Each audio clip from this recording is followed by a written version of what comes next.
بسم اللہ الرحمن الرحیم۔ زہریلی ناگن اور شادی کی رات۔ قسط نمبر 1۔ زندگی کے ہزاروں رنگ ہیں اور ہر رنگ کو حقیقت پسندی سے قبول کرنے میں ہی عافیت ہے۔ اکثر لوگ کبوتر کی طرح آنکھیں بند کر لیتے ہیں اور سمجھتے ہیں کہ خطرہ ٹل گیا یا وقت ہی بدل گیا، مگر یہی سب سے بڑی غلطی ہوتی ہے۔ جب تک آنکھیں کھلتی ہیں تب تک ہر منظر بدل چکا ہوتا ہے۔ آنکھیں اس منظر سے آشنا نہیں ہوتی اور پھر آپ اندھوں کی طرح زندگی گزار دیتے ہیں۔ فیصلے کی گھڑی میں حقیقت سے منہ موڑنے والے ہمیشہ کے لیے اندھے بن جاتے ہیں۔ کمرے میں ٹہل ٹہل کر اس کی ٹانگیں شل ہو گئیں، مگر کوئی حل اسے نظر نہیں آ رہا تھا۔ وہ سمجھ نہیں پا رہی تھی کہ اپنی الجھنیں کس سے بیان کرے، کیونکہ بظاہر کوئی خاص بات نہیں تھی۔ اگر کسی سے کہتی بھی تو شاید اس کی کم عقلی یا نادانی کو ہی دوش دیا جاتا۔ ہمیشہ سنتی آئی تھی کہ سسرال کسی کی امتحان گاہ سے کم نہیں۔ آپ 100 میں سے 100 نمبر لینے والی تیاری کر کے بھی کمرہ امتحان میں آؤ تو پاس نہیں ہو سکو گے۔ سسرال وہ جگہ ہے جہاں اونٹ کو سوئی سے سوراخ میں سے گزارا جاتا ہے۔ بھابھی کہتی تھی خاوند سرانے کا سانپ ہوتا ہے جو کسی وقت بھی ڈس لیتا ہے۔ خاوند پر اندھا اعتماد اس ڈنگ کو اور زہریلا بنا دیتا ہے۔ وہ سسرال سے متعلق کہاوتیں سچ ہوتی دیکھ چکی تھی۔ اب چاہتے ہوئے بھی شہریار سے بات نہیں کر پا رہی تھی، کیونکہ وہ خاوند کا بدلتا روپ دیکھنے کی سکت نہیں رکھتی تھی۔ ہر روز بات کرنے کا قصد کرتی، ہر روز ارادہ مٹی کا ڈھیر ثابت ہوتا۔ زندگی عجیب کشمکش میں پھنس چکی تھی، کوئی راہ سجائی نہیں دے رہی تھی۔ وہ تھکا کر کرسی پر بیٹھ گئی۔ سنینا 3 بھائیوں کی اکلوتی بہن، ماں بچپن میں وفات پا گئی۔ گھر کی ذمہ داری علیم صاحب پر آن پڑی۔ تنہا اولاد کی پرورش مشکل تھی۔ سارے خاندان نے مل کر دوسری شادی پر زور ڈالا۔ سارے حالات سمجھتے ہوئے بھی وہ دوسری شادی پر آمادہ نہ ہوئے۔ وہ معصوم بچوں پر سوتیلا رشتہ نہیں تھوپنا چاہتے تھے۔ کسی نہ کسی طرح 2 سال نکالے اور بڑے بیٹے کے انٹر کرتے ہی بھتیجی سے شادی کروا دی۔ ان کا فیصلہ سب کو ورطہ حیرت میں ڈال گیا، مگر وقت نے ثابت کیا ان کا فیصلہ درست تھا۔ مریم نہایت سلجھے اخلاق کی مالک تھی۔ اس نے آتے ہی گھر میں عورت کی کمی کو پورا کر دیا۔ علیم صاحب کا خیال رکھنا، دیوروں کی ضروریات پوری کرنا، مگر جس بات نے ان سب کو مطمئن کیا وہ سنینا کے متعلق اس کا رویہ تھا۔ علیم صاحب کی وفات کے بعد بھی سنینا کی پرچھائی بنی رہی۔ دیورانیوں کی آمد کے بعد بھی اس کی حیثیت مسلم رہی تھی۔ وقت کام کا گزرنا اور گزرتا چلا گیا۔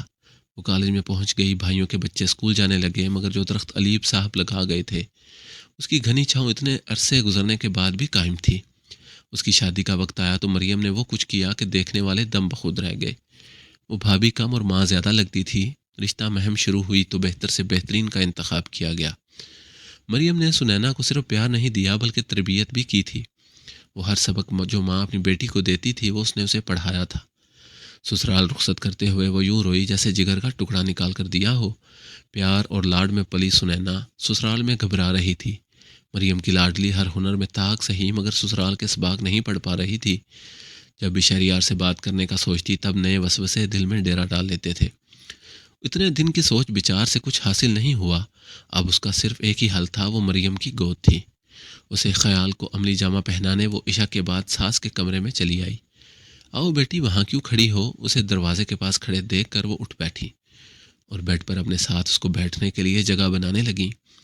جی امی، دراصل مجھے آپ سے ایک بات کرنی تھی۔ شہریار کے بےحد اصرار پر اس نے ساس کو امی کہنا شروع کر دیا تھا۔ ان کا رول اسے بھی مطمئن کر گیا تھا۔ تو بیٹی اتنی تمہید باندھنے کی کیا ضرورت ہے؟ بے فکر ہو کر بات کرو۔ سردی کے باعث اس کے اوپر بھی کمبل اڑا دیا۔ ان کے خیال پر وہ بے ساختہ مسکرائی۔ امی کافی دن ہو گئے گھر رہنے نہیں گئی۔ مریم کی یاد آ رہی ہے، کیا میں کچھ دن رہنے چلی جاؤں؟ اس نے ہچکچاتے ہوئے بات مکمل کی تھی۔ ارے بیٹی، اس میں بھلا پوچھنے والی کیا بات ہے؟ تم شہریار سے کہتی وہ چھوڑ آتا۔ اس کا یوں اجازت مانگنا انہیں نہال کر گیا۔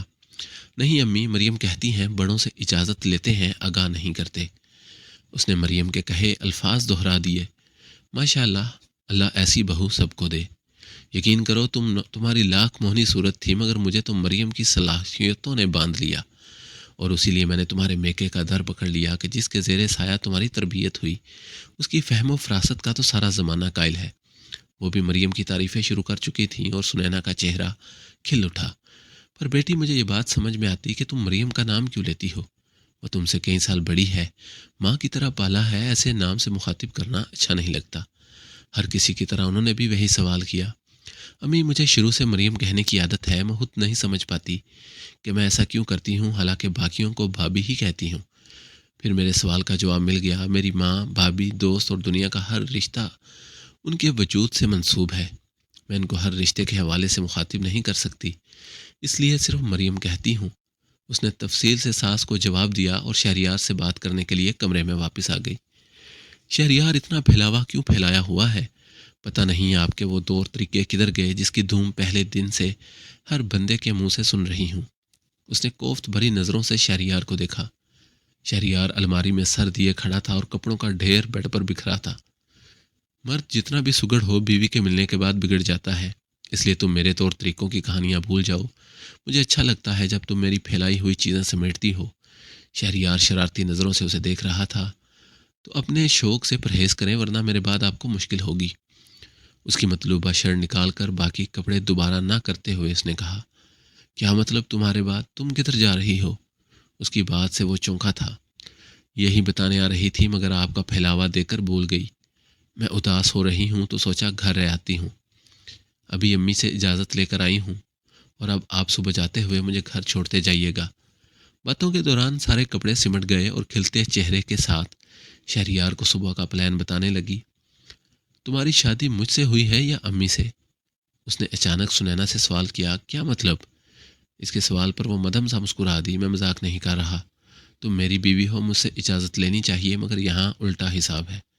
ساری منصوبہ بندی ہو چکی ہے، مجھے صرف اطلاع دی جا رہی ہے۔ تمہیں مجھے آگاہ کرنے کی بھی ضرورت نہیں، امی کو ہی کہنا چھوڑ آئیں گی۔ وہ غصے سے بولتا واش روم میں گھس گیا اور وہ حیرانی سے منہ دیکھتی رہ گئی۔ جاری ہے۔